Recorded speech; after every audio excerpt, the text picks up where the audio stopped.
రాష్ట్రాలకు serious warning ఇచ్చిన RBI. అప్పులు లెక్క దాటుతున్నాయంటూ హెచ్చరించిన ఆర్బీఐ. అప్పులకు రెక్కలు వస్తే పేక మెడలా కురడం గ్యారంటీ అంటున్న ఆర్బీఐ.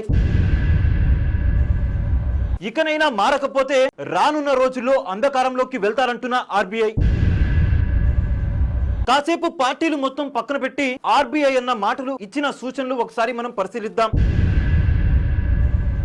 2024-25వ ఆర్థిక సంవత్సరానికి గాను ఆర్బీఐ దేశవ్యాప్తంగా ఉన్న అన్ని రాష్ట్రాల యొక్క బడ్జెట్లను పరిశీలించింది. వాటిని చూసి షాక్ అయిన ఆర్బీఐ రాష్ట్రాల మేలు కోరే ఒక పెద్దన్న పాత్ర పోషించి కొన్ని సూచనలు సలహాలు అయితే చేసింది. దేశంలోని రాష్ట్రాల్లో ఎక్కువగా సంక్షేమ పథకాలపై ఫోకస్ చేసి ఖజానాకి చిల్లు పెడుతున్నారని, పేదవారికి ఇవ్వడంలో తప్పులేదు కానీ మన స్థాయి తగ్గట్టుగా ఇస్తే అంతా బానే ఉంటుంది, కానీ అరవు తెచ్చి బిర్యానీ పెడితే ఒకానొక రోజు పస్తులు ఉండాల్సి వస్తుందంటూ చురకలంటించింది ఆర్బీఐ.